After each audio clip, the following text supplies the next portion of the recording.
साथियों नमस्कार, जय हिंद, जय भारत, जय उत्तराखंड, जय पहाड़, जय पहाड़ी। साथियों आज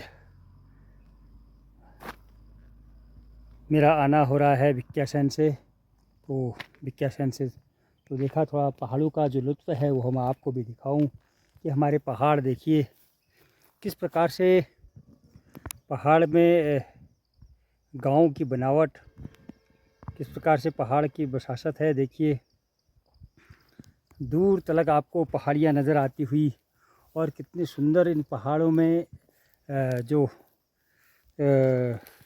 गांव हैं, उन पहाड़ों की सुंदरता अपने आप में, पूरी पहाड़ियों पर गांव के गांव बसे हुए हैं।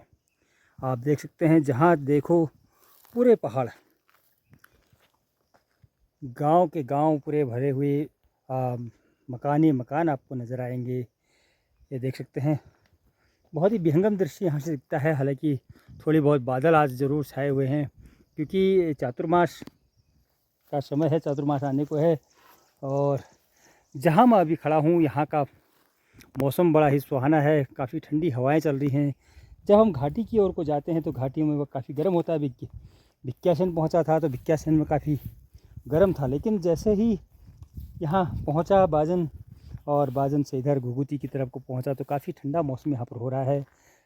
लगा थोड़ी सी इस ठंडक का मज़ा लिया जाए, इस मौसम का लुत्फ़ लिया जाए और आप लोगों को दिखाया जाए कि पहाड़ कितने सुंदर हैं। वास्तव में अगर हम पहाड़ों को देखें, पहाड़ों की खूबसूरती अपने आप में देखते बनती है। और इन पहाड़ की पगडंडियाँ, पहाड़ के जो गाड़ गधेरे हैं, यहाँ के मठ मंदिर आपको हर जगह पर दिखेंगे। पहाड़ को यूं ही, इस पहाड़ को, इसको देवभूमि यूं ही नहीं कहा जाता, हर कण कण में देवताओं का यहाँ वास माना गया है। आप देख सकते हैं पूरी तरह से काफ़ी शानदार यह पहाड़। लेकिन दुर्भाग्य है इन पहाड़ों को नज़र लग चुकी है। पहाड़ में मकान आपको देखने को मिलेंगे, लेकिन इस पहाड़ में रहने वाले लोग नदारद हैं। जब जब इन गाँव में सड़कें नहीं हुआ करती थी, हमारे पहाड़ों में सड़कें नहीं हुआ करती थी, तो यह पूरे पहाड़ आबाद हुआ करते थे, पहाड़ के गांव आबाद हुआ करते थे, यह खेत खलिहान सारे आबाद हुआ करते थे। लेकिन मैं यह नहीं कहूँगा कि सड़क आने केवल दोष सड़क का है, इस सड़क का कोई दोष ऐसा नहीं है। लेकिन फिर वही कहूँगा कि न जाने किसकी नज़र इनको लगी है कि इन पहाड़ों पर रोज़गार की जो समस्या है वह अभी तक सुलझ नहीं पाई है।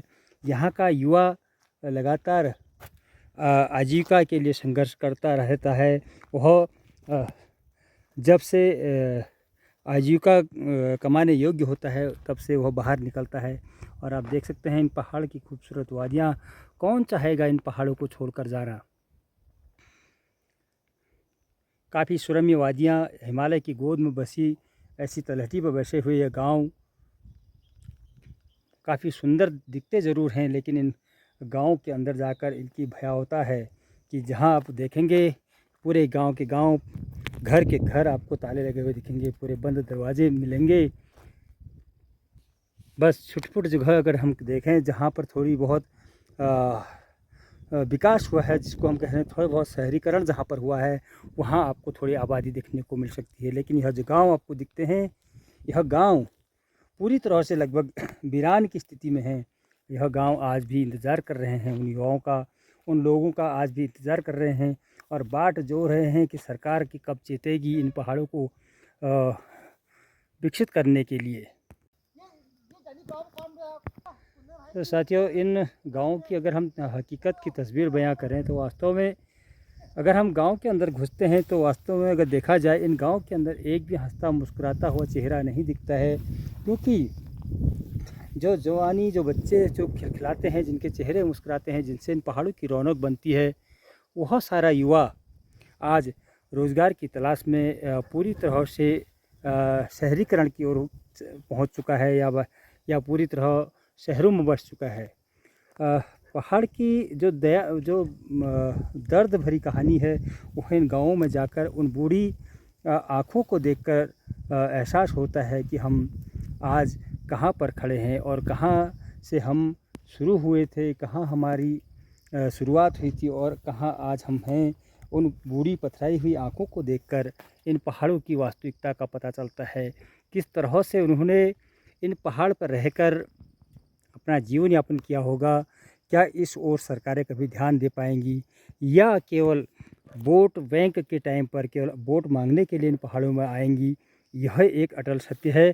सरकारें पूरे 5 साल तक इन गाँव की तरफ नहीं झांक पाती है।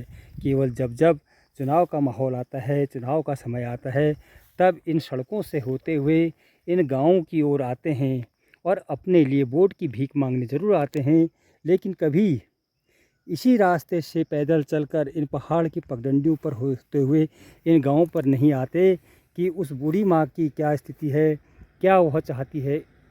कभी इस तरह ध्यान नहीं दिया। तो इसी के साथ जय हिंद, जय भारत, जय उत्तराखंड। धन्यवाद।